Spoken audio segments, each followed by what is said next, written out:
Cat की preparation में दो सेक्शन सबसे ज्यादा कंफ्यूजिंग है, VARC एंड DILR। और सबसे ज्यादा फ्रस्ट्रेटिंग ये है कि आप बता भी नहीं पाते वेदर यू आर इम्प्रूविंग और नॉट। हर दिन उठो, सेट लगाओ एंड कंफ्यूज रहो, फिर लगता है कि प्रोग्रेस नहीं हो रही। मैं भी इस स्टेज से गुजरा हूँ। कैट 2023 में मेरी थी 92 परसेंटाइल एंड DILR में merely 67 percentile. I was very devastated, but in CAT 2024 I had a plan.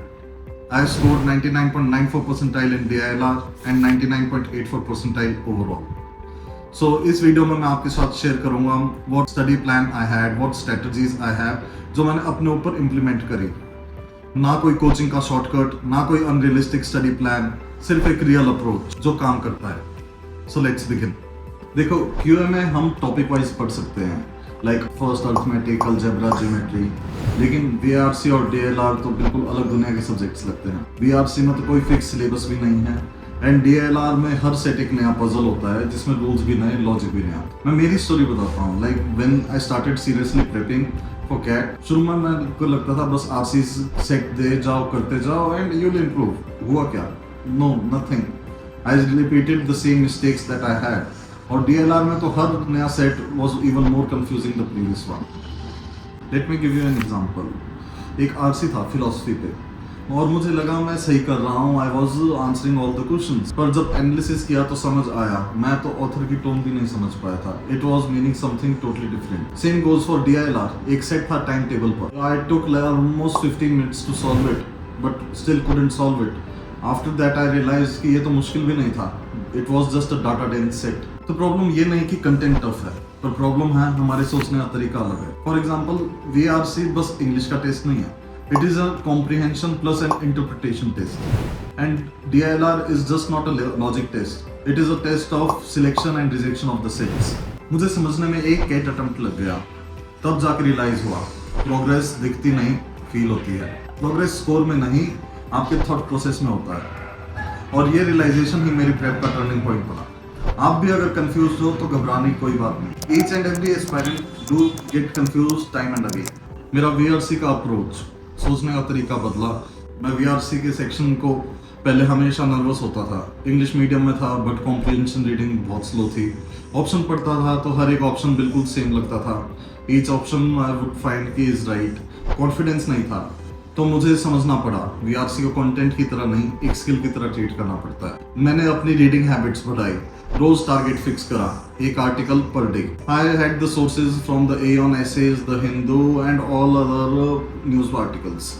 मैं आर्टिकल सिर्फ पढ़ता नहीं था, इन्हें एनालाइज करता था, इनमें कीवर्ड्स मार्क करता था। I used to think what the author is trying to say. I used to think their thought process. मुझे याद है एक Aeon ऐसे पढ़ा था on time perception, 1100 words का था। It took me around 20 minutes to read and understand it. But जब मैंने उसी टाइप के essays या RC सॉल्व करे, I was very easily able to solve them because अब मुझे एक abstract पता चल गया था। I knew how to read those words and I knew how the author is talking about. मेरी नोटबुक में एक सेक्शन था option traps करके, where I used to write down each and every traps. Like extreme language wale traps, where there was like words like always, never, out of scope options and the distortion of the author's view. इन सारी चीजों को practice करने के बाद I saw my accuracy in my RCs rising from 60 to 80% just within 2 months. So these are the things that helped me a lot in my VARC section. Beginners के लिए मेरी suggestion है 3-4 months ये सारे steps follow करो and you'll feel the difference in your test. Like आपको खुद feel नहीं होगा but आपका टेस्ट देने का तरीका बिल्कुल change हो जाएगा. For the intermediate, I would ask them to start tracking the traps, and for the advanced level, I would ask them to focus on the inference-based RCs, which are the most tough ones. मुझे VARC में सबसे बड़ा breakthrough तब मिला जब मैंने इसे reading practice की जगह एक habit बनाया. Now come to my DILR strategy. 67 से 99.94 परसेंटाइल तक का सफर। मैं सच बोलूं तो DILR से मुझे बहुत डर लगता था। जब कैट पहली बार दिया तो DILR सेक्शन खुलते ही मेरे अंदर एंजाइटी होने लगी। हर सेट मुझे एलियन लगता था। एक मॉक याद है जहां मैंने 4 सेट सॉल्व करे, सिर्फ एक सही और 3 गलत। बट जब कैट 2023 दी के बाद एनालाइज किया, मुझे समझ आया DILR is not just about set solving, it is about deciding what set not to solve. और वहां से मैंने अपनी पूरी अप्रोच बदली। Step 1, the set selection is the real game. हर मॉक की शुरुआत में 2-3 मिनट सिर्फ सेक्शंस में स्कैन करता था, सारे सेट्स का डेटा ब्लॉक बनाता था, ऑप्शंस देख के समझने की कोशिश करता था कि कितने वेरिएबल्स है, ज्यादा क्वांट हैवी थोड़ी ना है या फिर ज्यादा लॉजिकल हैवी है। एक सेट याद है, it was based on tournaments I guess, और फर्स्ट ग्लांस में बहुत कॉम्प्लेक्स लग रहा था, so I left it. But after having a complete thorough analysis of the mock, I realized कि it was a very doable set. But I was in my panic mode. मैं इसे rule बनाया, tough set skip कर दो without any guilt. Easy और doable sets time bound solve करने की कोशिश करो within 15 to 18 minutes. रोज का रूटीन था एक सेट फुल सॉल्व करना within 30 minutes, 2 सेट सिर्फ स्कैन करने और उनकी अप्रोच लिखने। Step 2, बकेट्स बनाए सेट टाइप वाइज कैटेगरी। मैंने DLR को टॉपिक्स के बकेट्स में डिवाइड कर दिया, like games and tournament, matrix distribution, Venn diagram, arrangement and logical reasoning. और हर वीक मैंने डिसाइड करा I will focus on one bucket. Like in week 1 I would focus on games and diagram, on week 2 I'll focus on weighing diagrams, and on week 3 I might focus on the logical sets. इससे फायदा क्या हुआ, मुझे एक logic के multiple form समझ आने लगे, पैटर्न रिकॉग्नाइजेशन शार्प हो गई, एक सेट टाइप का फियर खत्म हो गया। बिगिनर्स के लिए सजेशन, बकेट्स में आप अपने सेट्स को डिवाइड करें, जब जो कंफर्ट सेट है उसको उठाएं and then move on to the tougher part. For the intermediate aspirants हर बकेट का लॉग बुक रखो, where you note down the common trap, the shortcuts. Advance aspirants के लिए मिक्स सेक्शनल्स दो जिसमें 4 सेट्स हो फ्रॉम द 4 बकेट, और timing fix करो like 45 minutes. This help you a lot. Step 3, reattempting after 48 hours. The thing that helped me the most was reattempting those sets. Like जो set solve कर दिया उसके 2 दिन बाद I used to again solve those sets. The trick was no solutions allowed. Stopwatch लगाता था and अपना पहले टाइम क्या था versus अब टाइम क्या है, नया अप्रोच versus पुराना अप्रोच, दोनों में डिफरेंस क्या है and what was best for me. This helped me a lot and I would highly suggest you people to try this out. मुझे याद है CAT 2024 में जब DLR का सेट खोला तो पहले 4-5 minutes I scanned all those sets. पहले 2 सेट्स जो मेरे को doable लगे I did those in around 20 minutes. For the rest 17 minutes I started attempting the rest of the sets, which after having a momentum with myself वो भी solve हो गए. So I would suggest all of you कि पहले आप set selection करना start करिए. DLR is just about the set selection. The game changer for me was my weekend routine. Every Saturday morning I used to write one mock. After that in the afternoon I used to analyze those mocks. फिर evening में I used to rest. The next day on the Sunday morning I used to do my DLR sets according to the buckets I have made.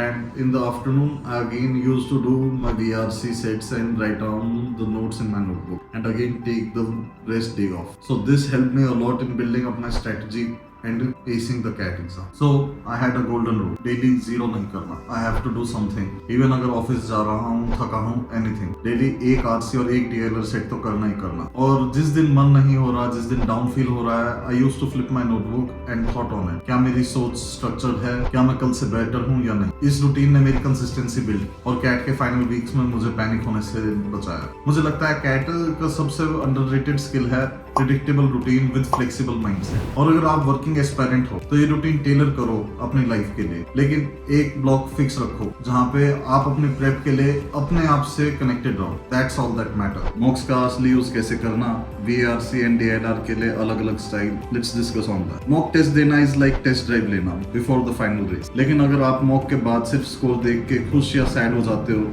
तो पूरा game miss कर रहे हो। मेरा CAT 2023 attempt में मैंने बस मॉक्स दिए लेकिन एनालाइज नहीं किया, और वही सबसे बड़ी प्रॉब्लम थी। इन CAT 2024 it was 50% giving the मॉक्स and 50% was analysing them. VRC का एनालिसिस करता था, हर RC के बाद मैं लिखता था क्या मुझे ऑथर का इंटेंट समझ आ रहा है, क्या मैं टोन मिस कर गया, कौन सा ऑप्शन एलिमिनेट कर सकता हूँ और कौन सा नहीं। एग्जाम्पल, एक RC था क्लाइमेट चेंज पर जिसमें ऑथर की टोन काफी न्यूट्रल थी, बट मैंने assumptions लेकर उसे क्रिटिकल समझा, ये मेरी गलती थी। बट जब सेम थीम नेक्स्ट मॉक में I, I took it as the neutral tone and all the answers were correct. So I learn from my mistakes, that's why I had a notebook ready for me.